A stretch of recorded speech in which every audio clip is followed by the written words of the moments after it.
This time, we test 4 very different crowd-pleasing EV SUVs to find out which one deserves to be on your shortlist. Oh, that was good. That was good. The team get all executive as we drive the Audi A8 hybrid. Does adding an electric motor add any actual utility to this near 100 grand Luxo barge? Yeah! Proper air. I get a rare opportunity to drive an Extreme E electric off-roader.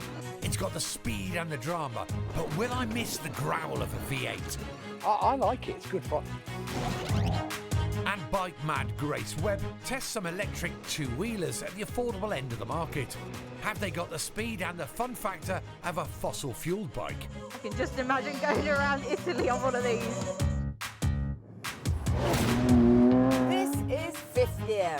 What was the difference? They'll still be screaming. And squealing. Would you just slow down? And shouting. Stupid idea. I can't listen to this nonsense. But there'll also be this. The EV revolution is here. But are electric vehicles right for you? What are the costs, choices, and challenges? And how do they stack up against their petrol-powered rivals? We're here to tell you everything you need to know about the new automotive landscape. This is the future of driving. This is 5th gear recharged.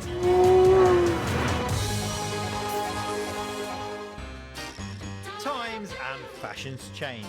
In the UK and most of the world, the most popular cars used to be saloons. Then it was the hatchback, now SUVs, sports utility vehicles, are king of the hill. They account for almost 50% of new car sales, and customers want them powered differently too. EV sales are better than ever. The upshot of all of this is that right now, or right here, the most desirable cars for sale are fully electric SUVs. And guess what? New ones are appearing every 5 minutes. And here are 4 of the current crop. The Hyundai Ioniq 5, the Volvo XC40 Recharge, the Skoda Enyaq IV80, and the Lexus UX 300e. To find out which is best, we're going to put them through a series of tests, looking at road manners, practicality. There's loads of space. Look at all this. And agility. Oh, that was good. That was good. With one car getting dropped on each round. I am pretty sure which car I'm going to drop out of these 4 before the next round. I'm very sure we're both on the same page. 4 cars, 3 tests, 1 winner. We'll start with a simple question. Which car is better on the road? First up, the Hyundai Ioniq 5 Ultimate, which comes in at £48,546, does 0 to 62 in 7.4 seconds, and has a range of 300 miles. First impressions, I'm liking this. I'm liking the feel, the space-age look. When you see it coming towards you down the road, you go, ooh. Yeah, so I think they've been brave and it's worked. The wheelbase is longer than an Audi A6 because they've committed to the platform. They've gone for the bigger cabin, don't need the engine space, obviously. And the legroom at the back is bonkers. What do you think about ride? Very smooth. It's good, isn't it? Yeah, nice. And it feels sharp. There is a bit of sort of weightiness to it. So range, 295, but real world, with you driving... 230. That's not too bad. And I tell you the other thing, what's particularly good with the Ioniq 5 compared to the other 3 we've got today is it's got the higher speed charging capability. So you can charge up at up to 350 kilowatts. And 27 minutes, it went from 8% to 80%. 80%, you'll get 200 miles out of that. So far, I'm impressed. I'm enjoying it. On to the next one then. On to the next one, I think. The Volvo XC40 Recharge Plus. It's the most expensive car on the test at £51,250, and it does 0 to 62 in 7.4 seconds with a range of 263 miles. Now, does it feel extra special? I've got to be honest, it comes in at just over £51,000 for the base model, and to me, no. One, I feel dramatically like I'm in a petrol car. I mean, there's a button here. Well, there's not a button here. Yeah. There's capped off where buttons should be. Yeah. I don't feel like I'm getting the full EV experience. It's pleasant enough. It's a Volvo XC40, isn't it?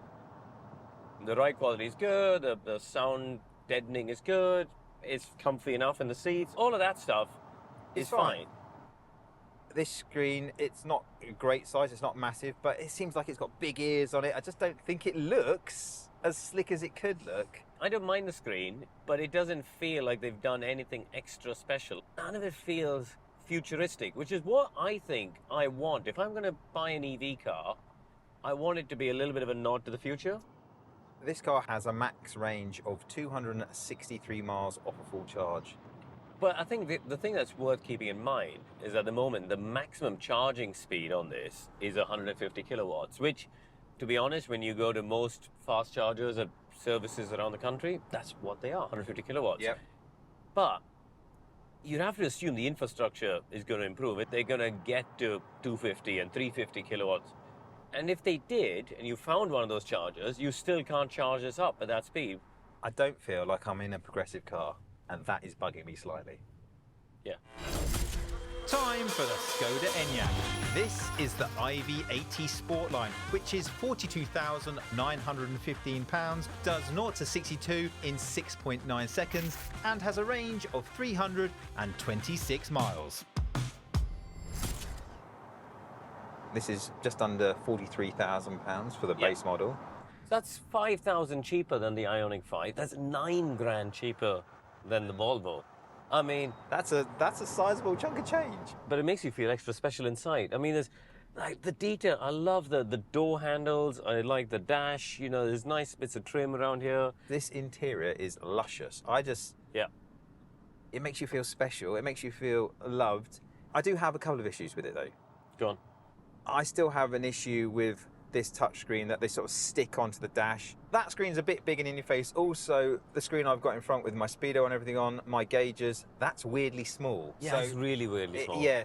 I think the bigger downside is that the maximum charging rate on this is only 125 kilowatt hour. If you go to services on the M40, for example, they're already at 150. So you're already not even using the full potential of the chargers that exist today, let alone what's coming in the next 3, 4, 5 years. The car's called a Sportline. I do feel like I'm in something a little bit sporty. It feels great. It's also got a range, supposedly, of 326 miles, which is the highest in the group, and I'd say pretty impressive. So it's the highest range in the group. Yep. Claimed range. Yep. It's the cheapest on the group that we've got. Tick, tick. Tick, tick. And I'd say you probably feel the most special in here. Finally, the Lexus UX 300e, priced at £44,500. It does 0 to 62 in 7.5 seconds, but has the lowest range of just 196 miles. Now, I'm gonna throw some numbers at you. Okay. Come easy at me. It's the oldest of the 4 cars we've got. This was launched back in 2019. Yeah. 2 years older than the other 3. Okay. It's a bit more expensive than the Enyaq, but a bit cheaper than the Ioniq 5. So it's at 44,000. So it's a couple of grand more than the Enyaq. Okay. But crucially, it's got the smallest battery. So it's got the least range. Okay. It's got only 50 kilowatt charging capability. It's not looking good, is it? It's not looking good for a road trip car, is it? No. The interior, I mean, it's quite stylistic. But look behind you. I mean, genuinely, I don't know what adult you're going to put in that back seat. I don't know what charge you're going to put in that back seat. I mean, there is this much space between the seats and the back of our seats. I mean, there's no room in there. And I'm in a normal, like, I'm quite short. I'm only 5'7". Yeah. So, and I'm in quite a normal driving position. I'm no giant. Yeah, exactly. But let's try and look for some positives now. Okay, I'm gonna point out. I'm clutching at straws. I like the colour of the power button. I am pretty sure which car I'm going to drop out of these four before the next round. I'm very sure we're both on the same page. It's this one, It's isn't it? definitely this one. It just feels dated. It's got very little range, small battery, and charging it is going to take a lifetime. So yeah, pretty conclusive. Yeah, it's gone. So that leaves us with the Hyundai Ioniq 5, the Volvo XC40 Recharge, and the Skoda Enyaq.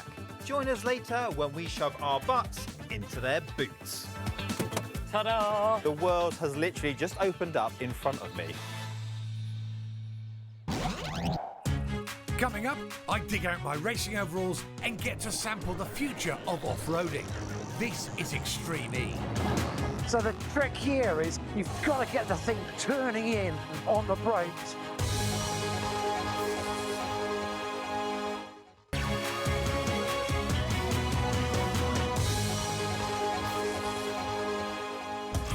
Now it's time to get a first look and first drive of a brand new EV. Yes, it's the 5th gear recharged team test. Today, the team tested the Audi A8L.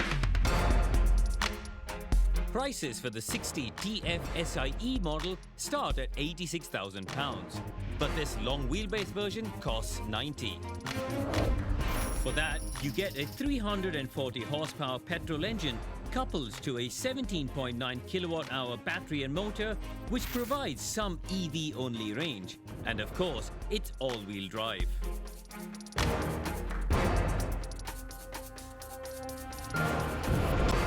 Righty-ho, gang. The Audi A8L for long. It is a long car. I've been in loads of these, being chauffeured around, and they're lush, aren't they? They're brilliant. What do we think of this grille? I'll start by saying I'm not offended. I don't love it, but I'm not offended. It's quite funky, though, isn't it? It's like whoosh, in your face. It's a handsome beast. It's not bad, but it just looks a bit old manish.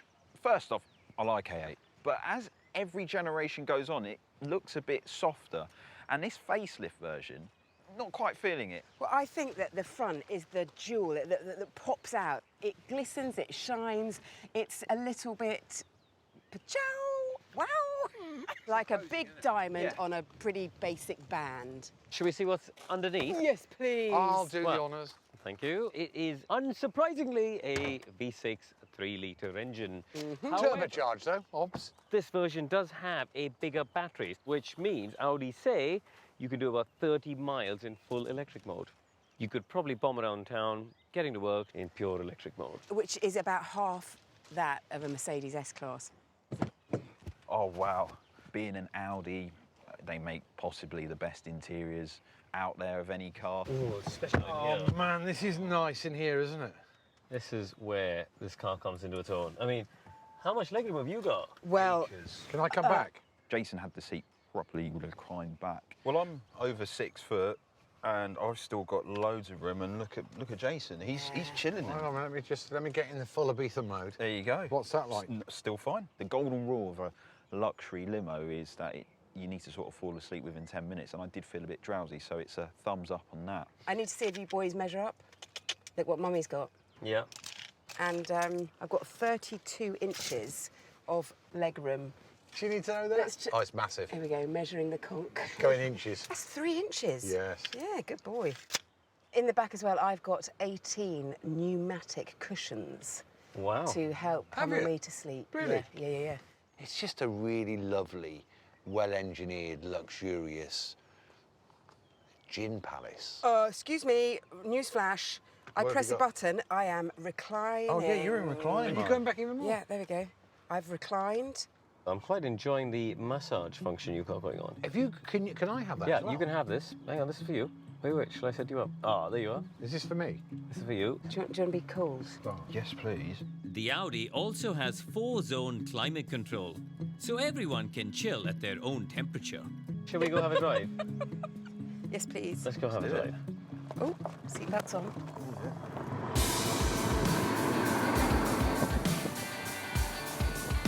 This feels really nicely constructed and executed. Sturdy job back here.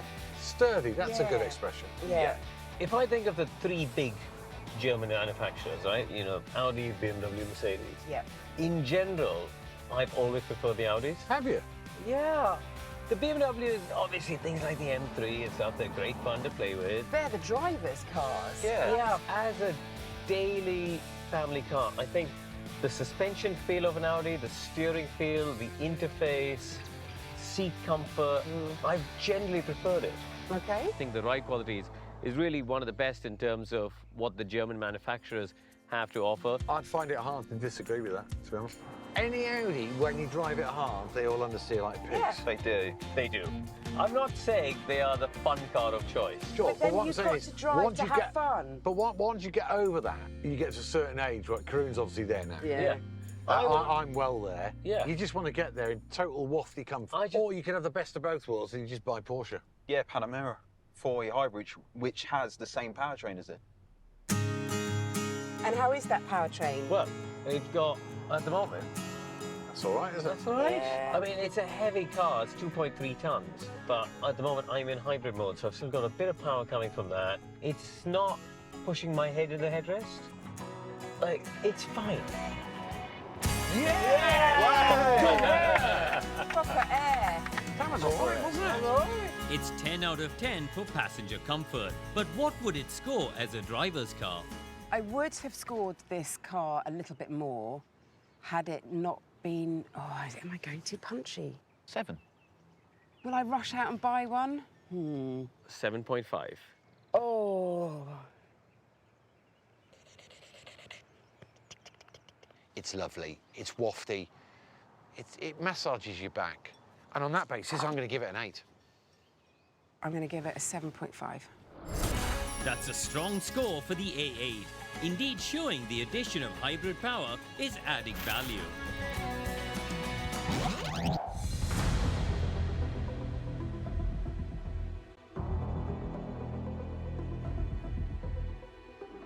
The French Pyrenees, remote, beautiful and quiet. Now, even though I'm here to drive an off-road Leviathan, that's how it's going to stay. You see, motorsport is changing. Screaming V8s are making way for something a little less noisy and polluting.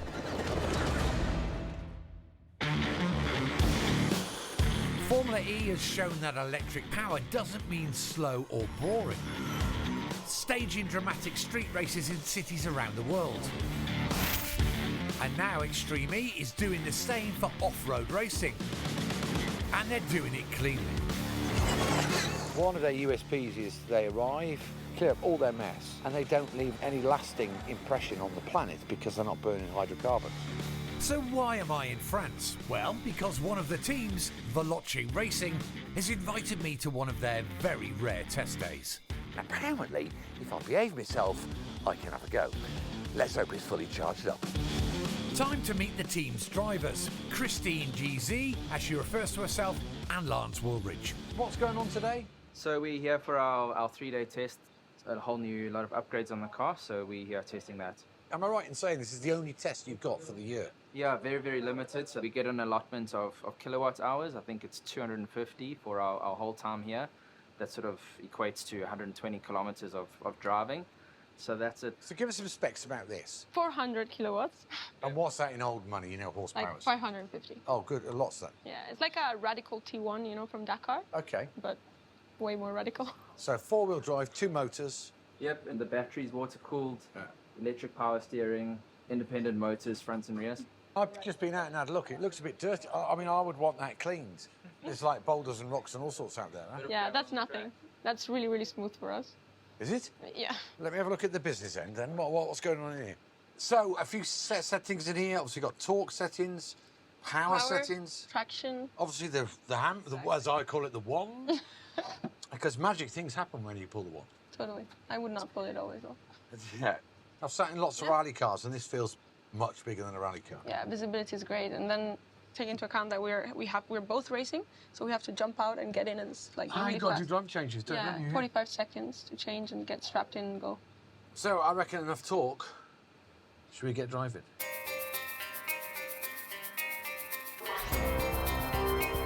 I'm going to jump in as a passenger and have a little lap round by Lance to show me the ropes. It's quite well known I'm normally not a very good passenger. I'm looking forward to it.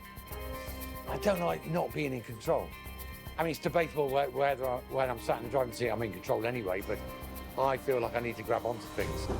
So, yeah, I'm okay at the moment, but I might not be.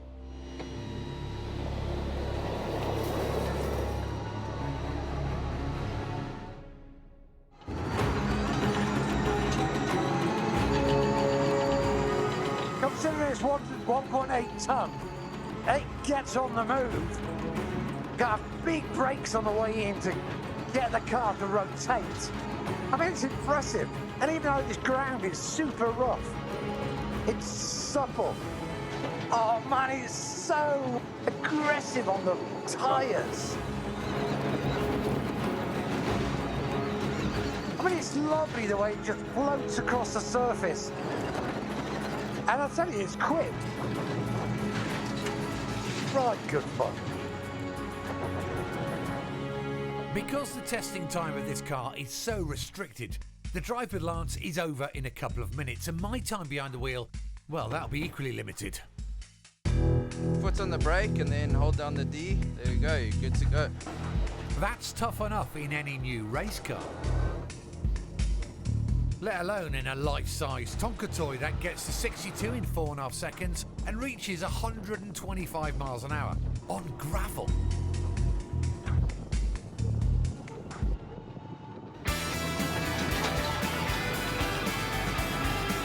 Right, so here we go. By memory, we've got a right-hander.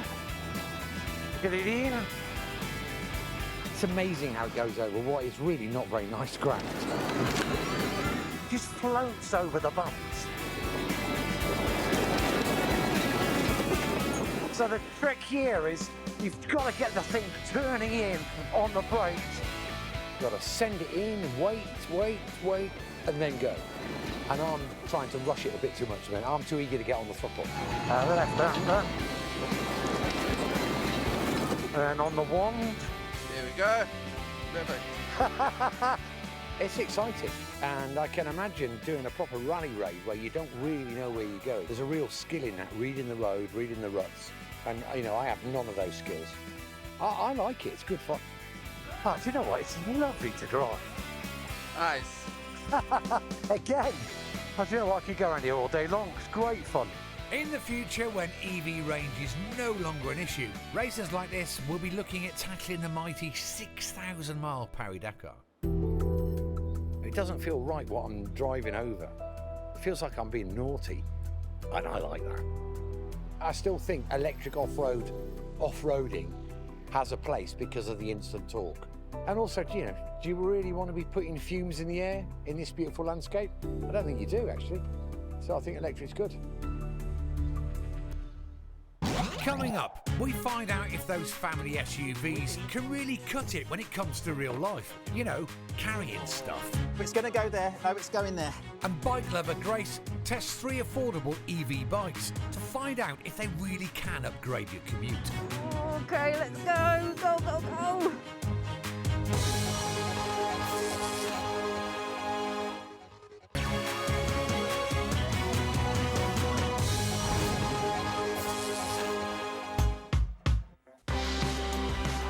Welcome back to our SUV deathmatch, where we're putting 4 fully electric SUVs against each other to find out which is the best. The Lexus couldn't quite measure up to the others, so that has left the competition. And now it's time for test 2, with the Hyundai, the Skoda and the Volvo. SUVs are all about versatility. Not only should they be decent to sit in, but they also need to offer loads of practicality. And for most of us, that means having enough space in the boot. So we're off to the garden centre, a typical prowling ground for many SUV owners. Right, what do we need? Garden centre sweep. Get some nice chunky items. Can? Watering can, yeah. Hose? Stick it in.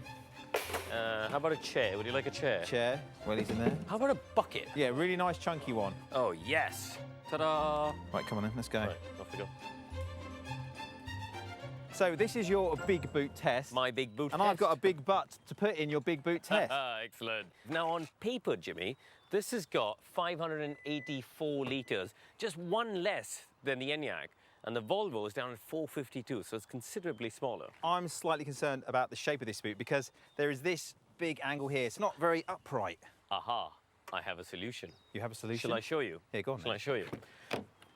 This is the only one of our three which has got an excellent little trick where you got the back seats on rails. Ta-da! The world has literally just opened up in front of me. And there you go. So, and very conveniently, Jimmy, we can put the parcel shelf in that little slot. Vanish. You've got loads of space. Shovel in. Things are literally disappearing. Do the chair. There you go. Oh, look at that. Right, so butt in. Okay. Lid. Look. Oh, okay. Yeah, disappeared. yeah. And then there's loads of space. Look at all this. You can put whatever you want. We could literally go back in the shop and buy more bits. Loads of space, whichever way you want. You can put it in whichever way. There you go. That's not all the items. Yeah, we're done. And you can still fit an adult in there. Like, I'm comfortable in here. It's a win-win. It is a win-win. And this is the only one of the three that has the seats that slide forward. Exactly. Easy peasy. peasy. Should we do it? And ta-da-da-da-da! On to the next one? Volvo. Right, let's do it. Ta-da-da. Do you want to get that boot open? Right, you get the butt. Well, hang on a minute. And before we get with the butt, I've got a parcel shelf here. Yeah, so that's going to have to come out. Well, it has to stay in the vehicle. Those are the rules, Jimmy. Parcel shelf staying in. Yeah. So I've got to put it there, haven't I? Yeah. Right, butt, Right, yeah? Butt. Oh, it goes. I don't see how this shovel or the chair's going to go in. Oh, No, it's going to go there. No, it's going there. Lid. There. Right, stand back. That's it. Go. Fail. That's a fail. Should we try the Skoda next? Yeah. Right. Open it up. Yep. This is the only one with a manual lifting boot lid, but you've got to remember, this is £9,000 cheaper than that. I mean, look at that. That's a nice big space, boot. isn't it? Right, let's unload. I'm going to start with the shovel. Okay. That's going in. Butt in. Oh. It's just eating that for breakfast. Right, Well, anything he left? Nothing left. Oh, loads of space. Now, a gentle push. Ah. I will point out that the Volvo and the Hyundai have a frunk, whereas this one doesn't. So it does need to have the bigger boot because you can't put anything in the front. OK, so there's a bit more space in that and that, but in the front. But this that was still woeful compared to the other two. So there you go. Clear loser of round 2 in the Volvo. See you later, Volvo. Go! So, the Hyundai and the Skoda are clear winners. Join us later as we subject each of them to an extreme car park challenge. Oh, that seems good. That was good.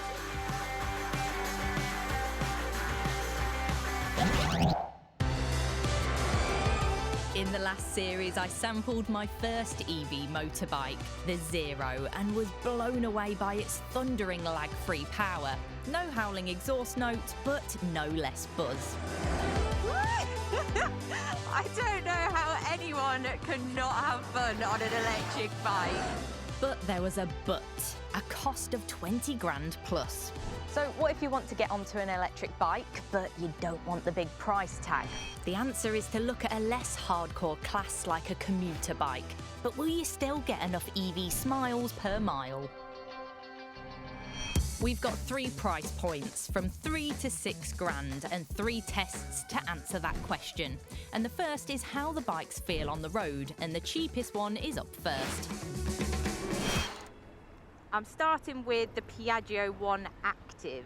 Now, there is a cheaper base model, but this active version boosts the top speed from 28 to 38 miles per hour, which really makes a difference when you're fighting your way through city traffic. But it does mean that you need an A1 licence to ride it. This is a special licence beyond the CBT, which allows you to ride up to 125cc. So considering it's got a big battery in it, it feels really light and agile. It's decent for popping to the shops, but it's not that zippy, and figures-wise, not that special. The range in eco mode is supposed to be 52 miles, but top speeds are limiting and a bit slow for the city. In sport mode, which I prefer, your range is going to be closer to 40. More speed, less range. Now, the really cool thing about the Piaggio is that it does have a reverse mode. So that gives you a bit of extra push when you're backing out of a parking space, especially if you've not parked on flat ground. Change your mode, and then you're away again. Next up, the Super Socco TC Max. More my thing. It looks like a proper motorbike, and a 6.8 horsepower electric motor gives this bike the performance of a petrol 125. So there are 3 different power modes on the Super Socco. 1 limits your speed to about 30 miles per hour. 2 limits it to 40, and 3 is unlimited. So I should be able to get about 56 miles per hour out of this. I like this one. Still, I was expecting a bit more oomph than a petrol bike, but actually it's about the same performance. Finally, the Maving RM1. This retro-styled machine is arguably the coolest looking, but also the most expensive at £6,000, and yet it's less powerful than the Super Socco. Well, this bike definitely feels more retro. Not only the styling, but even just how I'm sat on it. The stitched seat hugs you towards the bike, and you're lent further forward as well on this kind of style. The bike is super quiet. You're definitely tuned in to all of the noises around town more than the actual bike. Everything about this bike feels high quality. When I look down at the handlebars, everything's shiny, well put together. The seat feels nice, and even the tank as well. Right, let's open the throttle a bit, see what the Maving can do. Yeah, not as quick as the Super Socco, but it's still got a nice bit of power for around town riding.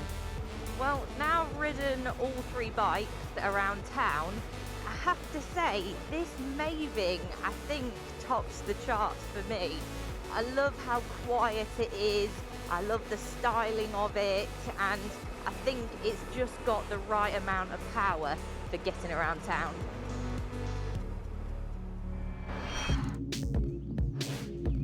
So that's how they ride. How about charging? In theory, you should be able to just take the batteries out of each one and put them on charge in your home or office. Let's see how easy that actually is.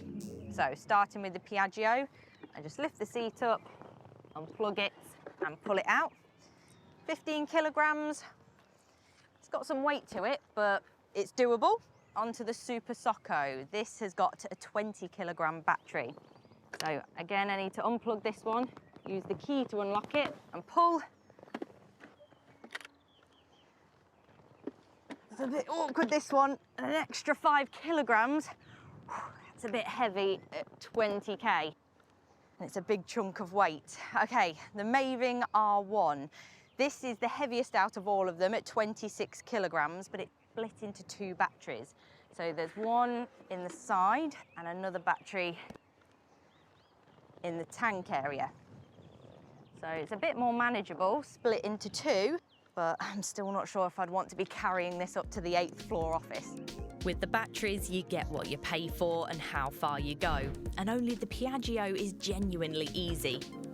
It's a similar picture for practicality. If you had to bring home a birthday cake, say, which bike can handle it? Definitely not going down.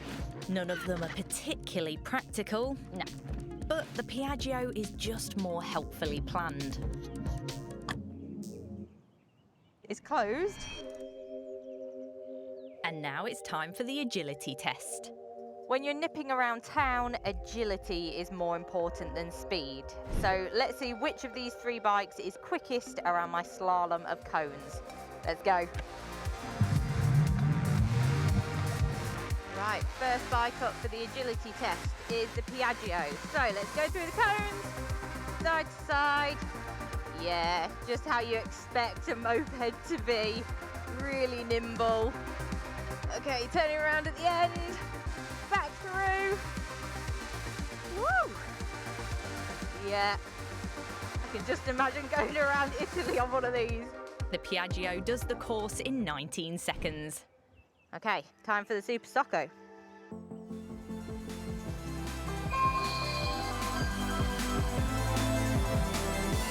Super Socko is the quickest of them all. Let's see if it does that on the slalom.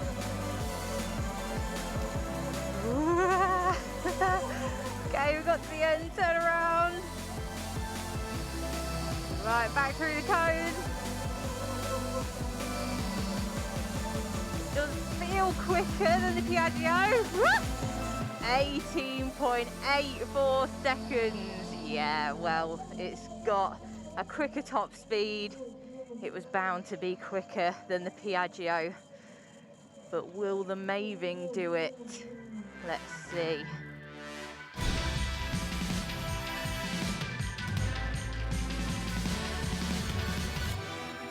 Okay, the final bike, the Maving.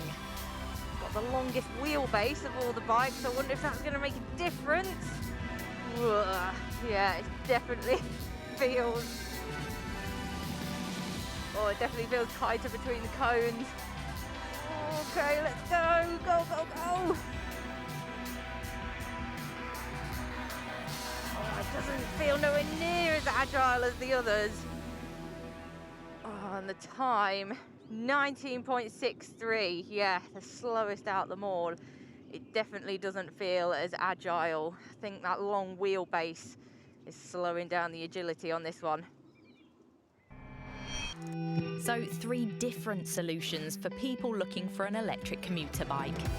They're such different machines, and I'm sure there'll be takers for all of them. The Maving won the road test, the Piaggio won the practicality test, and the Super Socko did best in agility. So any of them could have won overall. But it proves that there's choice, and that's what's great about it. And as time goes on, that choice is going to get even greater.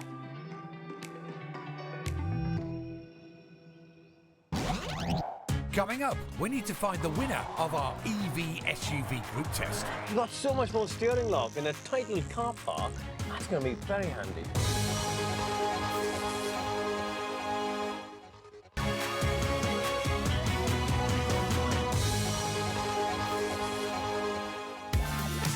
Welcome back to our EV SUV deathmatch between the Hyundai Ioniq 5, the Volvo XC40 Recharge, the Skoda Enyaq and the Lexus UX 300e. So far, the Lexus couldn't quite cut it as a travelling companion. Just feels dated, it's got very little range, small battery, and charging it is going to take a lifetime. While the Volvo lost the battle of the big booties. Fail. Yeah, that's a fail. Now 2 heavyweight EVs battle it out for a place on the podium. It's Skoda versus Hyundai.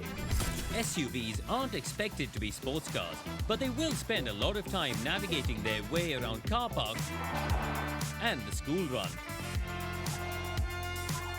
So we thought it would be a good idea to have a little agility test And a stopwatch to see how quickly we can get our remaining 2 cars, the Ioniq and the Enyaq, to get round our rather twisty-turny car park, which is marked out with traffic cones. Now imagine this, the kids are in the back seat screaming for their jammy Dodgers. You see one last parking spot. You and about 5 others are all racing to get there. So you want your SUVs to be nice and agile. So that's what this auto test will check out. And because it's against the clock, I'll let KC take the wheel to ensure a fair result. Now let's not mention any more jammy Dodgers because I've got a delicate stomach. Rightio then, Jimmy. Oh, I'm ready for this. Let's start with the Ioniq. So I've got to say this before we pull away. This final, I actually don't mind who wins because I think both these cars are great in their own way. I think they both give different things to the market. So this is a kind of happy final for me. I'm rooting for both of them. Well, there you go. We'll see which one wins. So I've gone into sport mode, which this car has. I've turned off the regen. I hope you've digested your lunch. We'll find out shortly. The pulled pork burger is about to make an appearance. I'm smiling and just going to enjoy this. You ready? Yep. 3, 2, 1, go. Oh, he's quick off the line.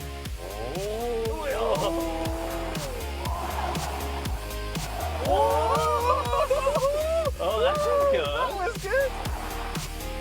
Oh, the back end is Yes! starting now. Now I've worked it out. You can feel the weight though, can't you? Oh, yes. I tell you what, the steering response is good though. You do feel the weight of Yeah, these, you really do. But it does accelerate well, doesn't it? This is what happens when an ex-F1 driver gets behind the wheel of a family SUV in a supermarket car park. Parking box. Don't hit a cone. Very nicely done. Oh, reverse. Oh, that got the wipers. They're a very similar weight, but this has got a few more horsepower. You've got to go now. You hit a cone. Don't hit a cone. Don't hit a cone. Look at that. That's great. Look at that. Just missed it. Just missed it. Yep. Go. Yep.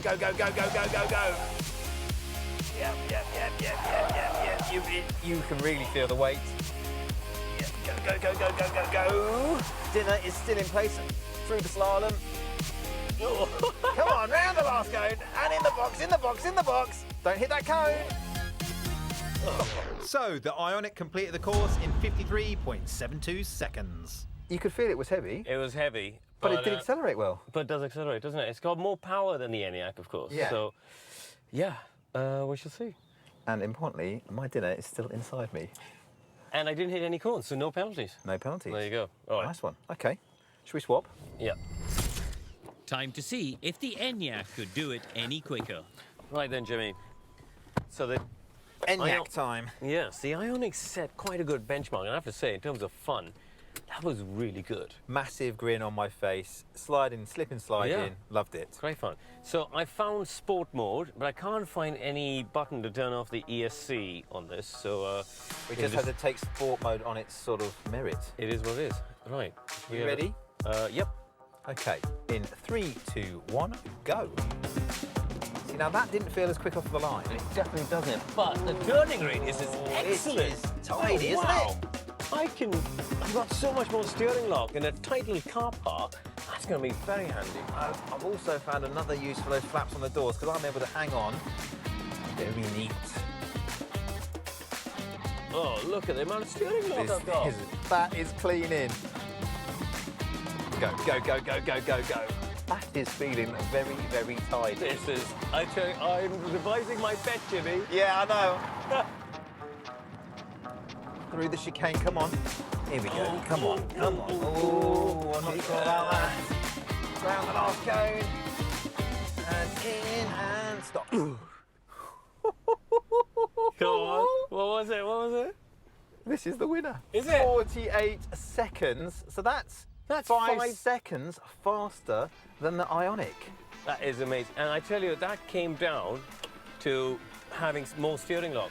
In and out of the 2 parking bays we had, I could go in... Nice and clean. And then when I wanted to reverse out, which, let's be honest, if you're in a shopping centre car park or in a supermarket car park, it can get a bit tight. Yeah. Having that extra bit of steering lock meant it was just so much faster. So, our well-deserved winner is the Skoda Enyaq. However, I will say, big caveat, if you want to put a smile on your face, definitely the Ioniq. That was, but if you're ever going to go drifting around a car park, the Ioniq's the one. 100%, but just for nimble, nice parking, it's this. There you go, 5 seconds, that's 5 extraordinary. seconds, yeah. And for a lot less money, a decent package that does exactly what you want it to do, you can't complain. There you go.